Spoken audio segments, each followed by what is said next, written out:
Hey. Welcome to episode 32 of the Carlos Whitaker podcast. Y'all ain't ready for this. Come on. So I am fresh back from Chicago.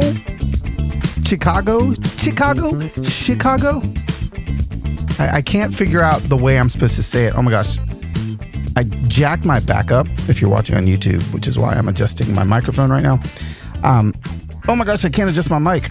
And I can't lean forward anymore. Like, it's horrible. So anyway, I was in Chicago, hunched over because my back is out. Can I tell y'all something? As we fade out, Dr. Delight. Thanks for the intro music, Dr. Delight. I play pickleball. Sometimes I want this to be a pickleball podcast. I play pickleball, I don't know, 4 days a week, 5 days a week. And it's great. Like I'm in my zone. I feel athletic. And then I bend over to put on my sock and I throw my back out. This is what happens in your 50s. I'm barely in my 50s, but boy, oh boy, do I have to be careful putting on my socks and my underwear. Maybe I'll just be sockless and underwearless, but just play pickleball. Everything will be okay. So I was in Chicago, hunched over, and I haven't told Instagram while I was in Chicago. You guys could probably guess while I was in Chicago. But I got invited to go to a political event. I don't often get invited to go to these things. And so when I go, legitimately when I go, I will go to whoever's political event I'm going to be invited to. I have been invited and prayed with conservative Dick Cheney, held his hand and prayed a meal with him. I have been invited to sing at the Easter prayer breakfast with President Barack Obama in 2017-ish. I have been to events for both sides of the aisle. So I will continue when I am invited to go places. So I was invited to go to Chicago. And I think I just wanted to unpack what I felt while I was there. And again, this is if you're like, well, Carlos, like you didn't go to Milwaukee. I didn't get invited. But it felt like from what I watched in Milwaukee, it probably felt the same. At least from a lot of my friends that are conservative leaning, they kind of felt the same things that I'm going to talk about here. So I guess this is me saying if you're on the left or you're the right, I think you're going to get something out of this conversation because we're on our journey of not standing on issues but walking with people. Okay, and again that. The idea of not standing on issues, walking with people is complicated because you have to do more than just toe the middle line. That's not what we're asking anybody to do. Walking with people, not standing on issues doesn't mean that you don't believe in issues, doesn't mean you don't have opinions on issues, right? And so again, this may be good practice for some of you. Like, oh my gosh, I'm going to walk with Carlos now.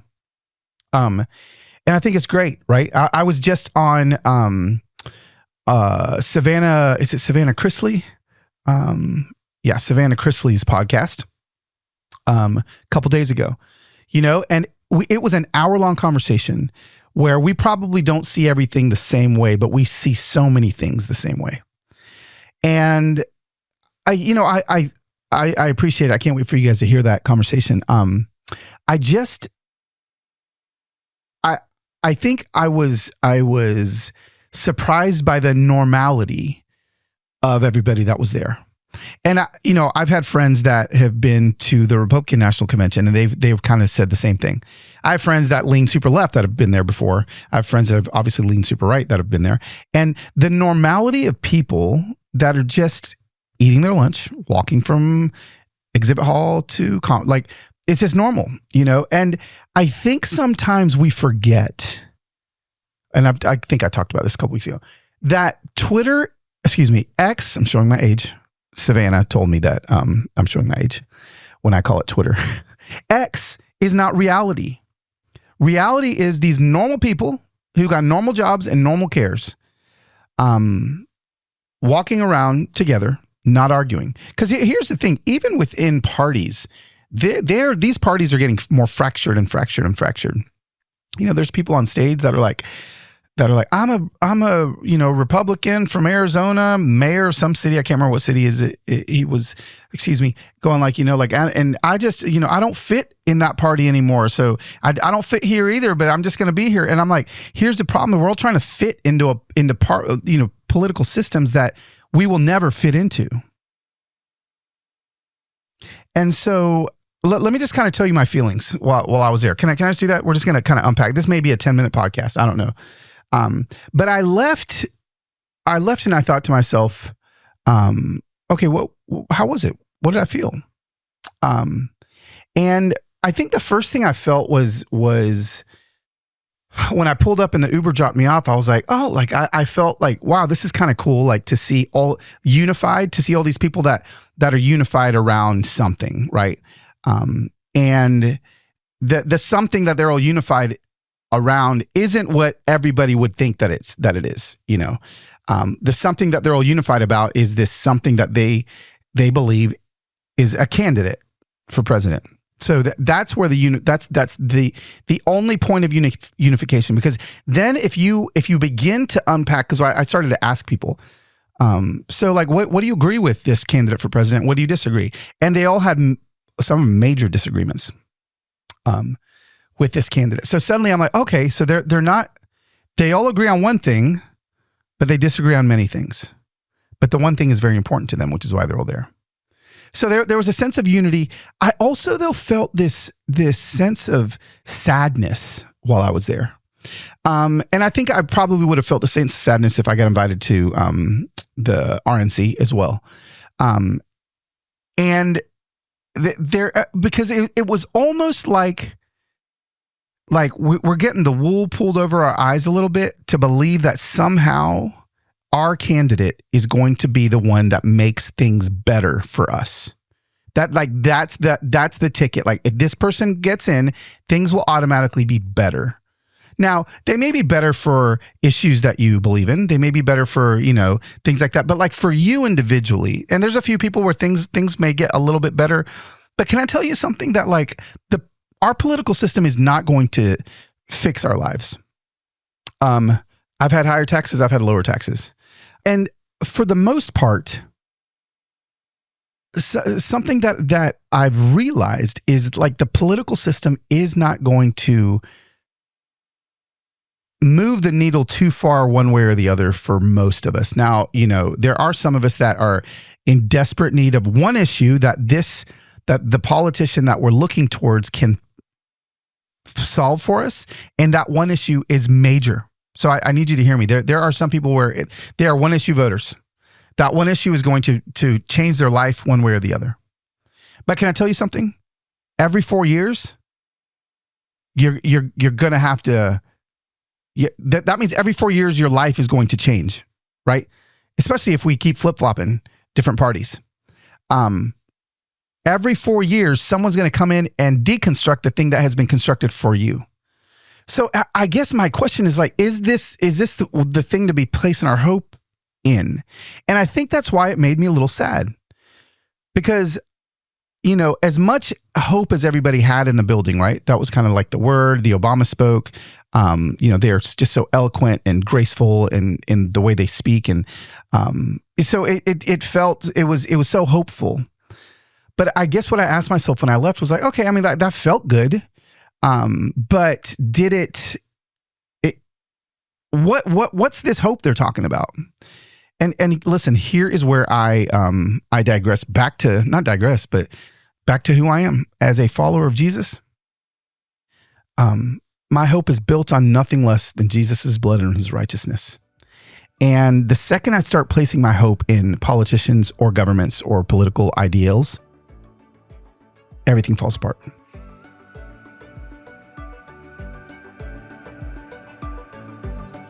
Did you know that most cookware and appliances are made with forever chemicals, stuff you're going to be digesting in your God-given body that shouldn't be there? But guess what? Our Place is on a mission to do something different and create products that are healthy and sustainable. Their products are made without the PFAS, okay? So that is what you're gonna be finding in a lot of cookware. Okay, so in comparison, most of today's nonstick pans contain PFAS, also known as forever chemicals, which are under increasing global scrutiny for their impact on the environment and our health. Put it this way, the EU plans to prohibit PFAS in 2025. Let me tell you something. Most cookware brands continue to use these chemicals due to their low cost. Not Our Place. That is right. Our Place, their cookware is PFAS free. That's why Our Place came out with non-toxic appliances, and they're changing the game, okay? They're also beautifully designed. We got some up in the kitchen. I cook my eggs in it, my slow eggs. Do you guys like soft eggs? Excuse me. Do you like wet eggs, or do you like, crispy eggs? I like my eggs wet, and I'm just on my Our Place pan. My kids love it because they are legitimately stick-free, right? So we don't have to scrub those bad boys when we're done. This is why you see Our Place beginning to pop up everywhere in all of these celebrities' kitchens, from Selena Gomez to David Beckham. Have you seen that new documentary? It's really good. So upgrade to Our Place today and say goodbye to forever chemicals in your kitchen. How? Well, go to FromOurPlace.com and enter my code Carlos at checkout to receive 10% off site-wide. That's FromOurPlace.com, code Carlos. Our Place offers a 100-day trial with free shipping and returns. If you're looking to hire, you need Indeed. Indeed is the place to find a hire for your organizations faster, because Indeed actually does most of the work for you. That's right. Most of the work, called scheduling, screening, messaging, all this stuff happens faster with Indeed because of their user interface, because of the way that they do what they do. One of the things I love about Indeed legitimately is that it makes hiring in one place so easy because of all of the different knickknacks they got going on their website. They have ways for me to reply back to candidates even faster with the click of a single button. And listeners of this show will get a $75 sponsored job credit to get your jobs more visibility at Indeed.com/humanhope. Just go to Indeed.com/humanhope right now and support our show by saying you heard about Indeed on this podcast. Indeed.com/humanhope. Terms and conditions apply. Need to hire? You need Indeed. So it made me a little sad, number 2, because I saw a lot of people placing hope in individuals as opposed to, well, obviously it wasn't a church service, right? So that it made me miss. Again, I wasn't there for the night before, but it made me miss, I don't know, kind of politics of yesteryear. If you can call them that. Like, it made me miss conversations I would see between John McCain and Barack Obama, or Mitt Romney and Barack Obama. It made me miss cordial, respectful, dignified conversation. And I think we all felt that. Everyone in the room felt that. Like, oh my gosh, what has happened? On the left and the right. How come everyone's so angry and rawr? I mean, if you look at rising stars in both parties, it's not the same. They called Barack Obama a rising star in 2000, and he gave his first speech, I think 2004, when he was a senator, I think a newly elected senator maybe. And I just go back to 2004 and just think like who the rising stars were, and the rising stars weren't driven by a rage economy. And I'm just telling you, I know some of you maybe love some of these rising stars, but maybe I'm just getting old. I just would love to see more civility. We talk about that I talked about that last week. We chase civility, not silence. And of course, that's what I'm going to feel when I heard those speeches. They were strong. They were respectful. They weren't divisive. And you know what? I actually heard a lot of speeches like that. Honestly, at the RNC, especially the first day, it felt like there was a lot of speeches that weren't divisive. And I just long for that, I know at the RNC we were going back to, that was pretty soon after the assassination attempt when I had 7,000 people unfollow me. And I just wish there could be more civility. Now, this week's pillar is we are not naive. We know walking with those who disagree can be messy, challenging, and even infuriating. But we believe the alternative, a world fractured by division, is far worse. And I do. And so, I actually had a buddy of mine that knew I went to Chicago for that last night, invite me to go to a rally, a Trump rally. And I said, absolutely, I'm there. I want to go. And so I'm going to go. I'm going to go. So if you guys see me in a photo, I think somebody took a photo with me last night and posted it, a buddy of mine. And everyone's like, because I didn't say where I was on Instagram, just because, listen, I'm just not into dealing with my DMs right now. But I know someone's going to take a selfie with me at that event too and probably say the same thing. And I look forward to trying to find the civility and trying to walk with those who I disagree with in a non-messy way. Here's a very vulnerable, Carlos loves to say, don't stand on issues, walk with people, but doesn't know how to do it all the time, especially with people that I really love, right? Like this actually for me is a lot easier to do with strangers. Isn't that funny? Standing on issues, not standing on issues, but walking with people is easier for me to do with strangers than loved ones. Case in point, last night I got into it while I was there with a friend of mine that was not okay that I was there, and let me know. And it triggered me. And I started letting him know what triggers me about him and whatever. And then he went back at me and then I went back at him, and we probably spent an hour texting each other and not walking with each other, but standing. And so I've got to go fix that. I have to fix that relationship because, the other 5 friends that I texted, I was kind of being funny, to be honest with you. I was texting friends that I knew would never be caught dead there, but they know that I'm going to be caught dead. I could be caught dead anywhere. I mean, listen, I'm going to go to, I'll go to any, you invite me, y'all have crazy political beliefs or invite me. I'm going to come and I want to learn because I'm curious. So you'll find me at the RNC. Please somebody invite me next time. You'll find me at the DNC. You'll find me at a Trump rally or a Kamala rally. You'll find me everywhere. I'm going to go everywhere.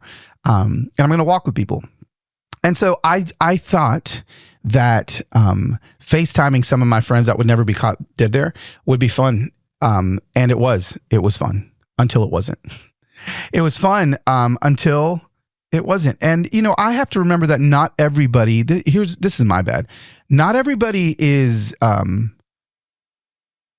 holds the same looseness to our politics that I do. I don't hang on to them too tight because I just know they're gonna shift every 4 years. It's a freaking way. It's just a boat. It's gonna go up and down and up and down. The tides are gonna go up and down. You're gonna feel good for 4 years. You're gonna feel bad for 4 years. You're gonna be, what are you gonna be like, mad for 4 years, and you're gonna be happy for 4 years? Like, what a horrible way to live. And so I've made the conscious decision to not let that radically affect my behavior and who I am. And so because I've done the work to get there. Not everybody A is there, not everybody B needs to be there. To be honest with you, some people, if that's what they want to hold close, and really kind of like think about all the time, and then, who am I to tell them that they're wrong? I'm just letting you know that what I'm doing is really good for me. And if you want to give it a shot, you can. So knowing that, some people aren't ready to walk, with you. And, I was that some person last night.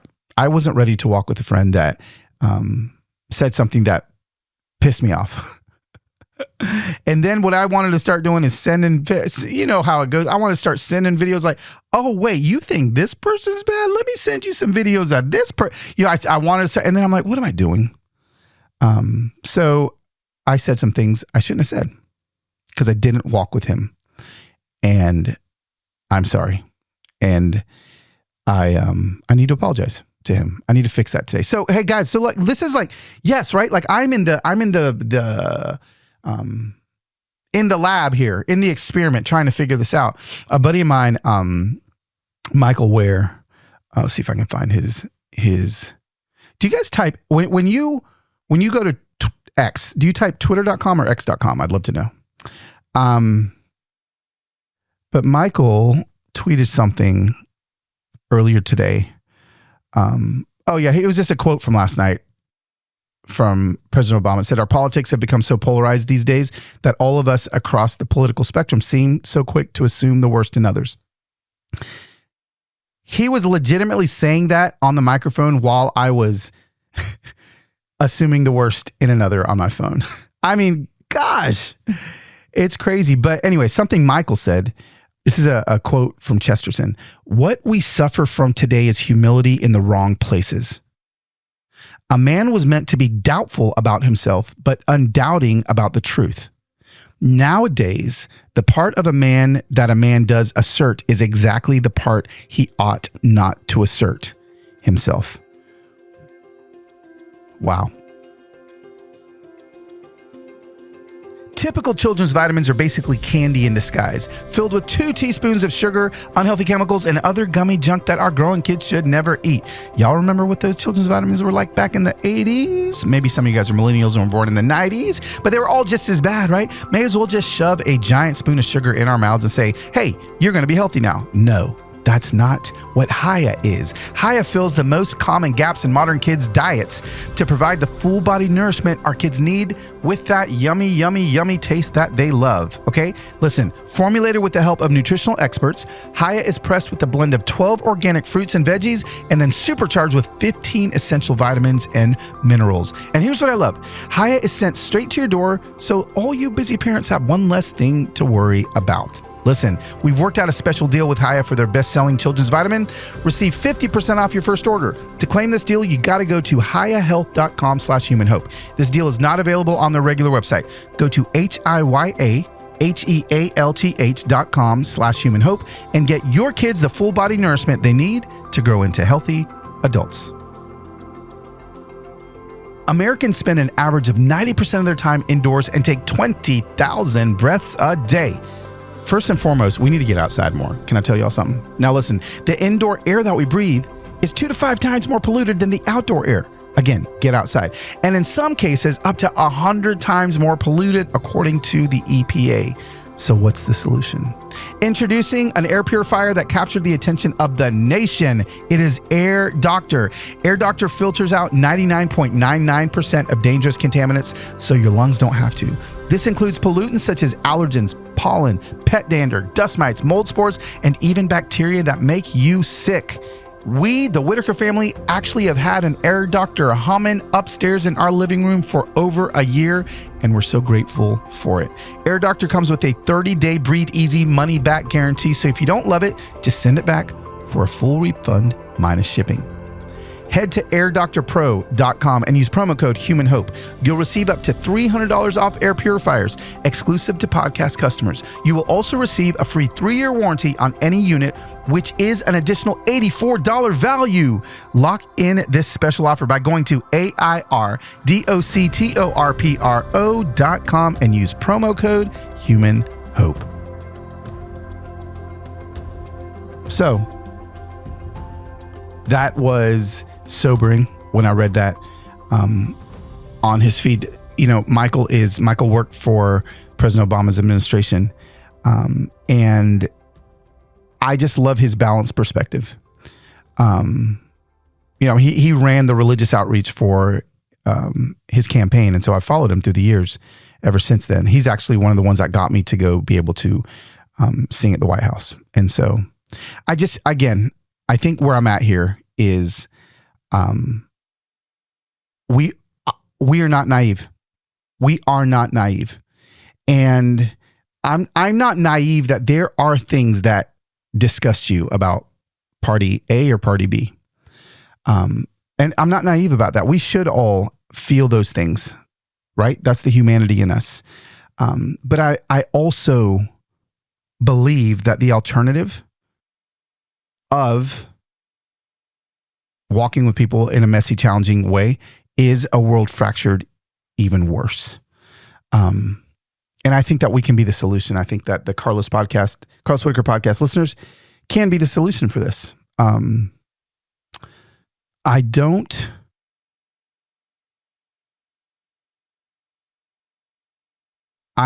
think we're too far gone. I don't think that we are to a place where we can't get back to what it felt like to see civility in politics. I really don't. Guess what? Again, on the left or to the right, I see people on both sides that are vicious and dehumanizing. We don't have to have them. We don't have to have them representing us. We do understand it is we that is voting to place dehumanizing people out there. It's us. Like we're the ones. It's not them. Why are we mad at them? Look in the mirror and see myself, Carlos. Did you vote in your local election, Carlos? There was one time in the last 2 years that I didn't when there was a local, and I remember thinking to myself, oh my gosh, don't boo, vote, right? So I went and it helped me not be naive. I'm going to a Trump rally soon, and it's going to help me not be naive.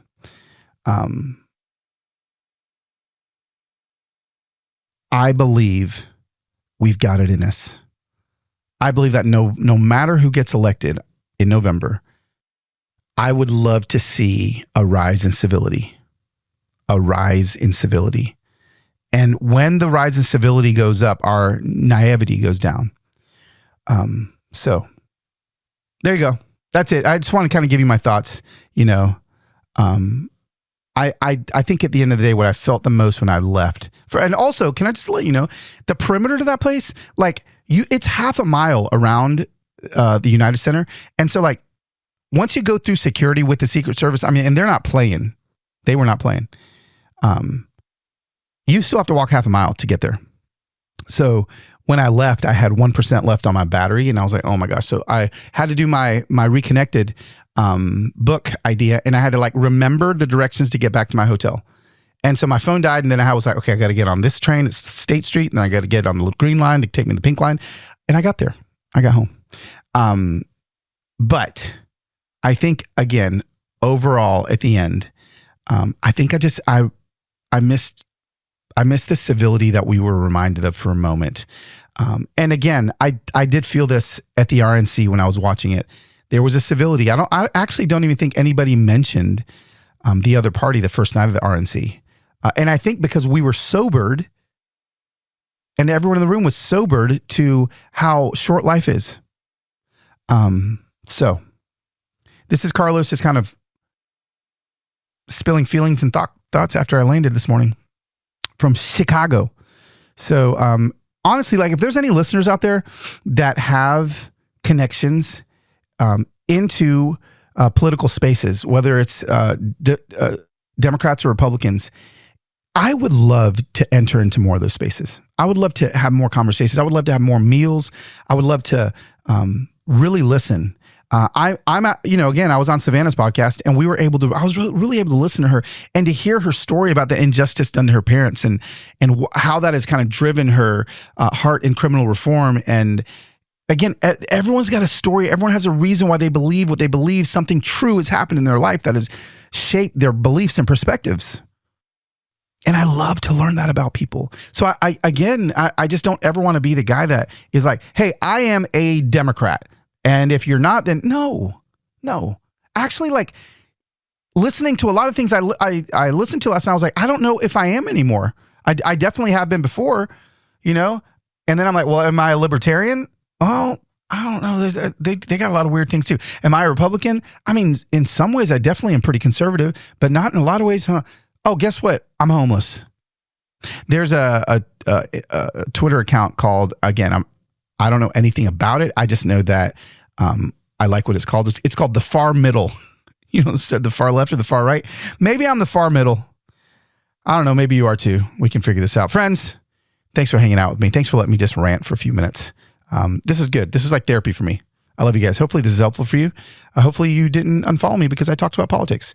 Because I'm going to talk about it more, but I'm going to talk about it in a way that's safe, respectful, dignified, and civil. Dr. Delight, I think it's time. Hey friends, thanks for hanging out with Carlos Whitaker. Am I the Carlos Whitaker now? With Carlos Whitaker on the Carlos Whitaker podcast. Men, women, and children. Let me tell you, hope is in the building, and his name is not Kamala or Trump. It's Jesus Christ. Here we go. Oh my gosh, I just got like super Christian at the end of my podcast. I apologize. That's just where I find my hope. Hopefully you guys have a great week, and I will see you next week as we round out and we finish out our series on Don't Stand on Issues, Walk with People. The last pillar next week is going to be the pillar of we believe in action over apathy. What's that going to look like? We'll talk about it next week. See you soon.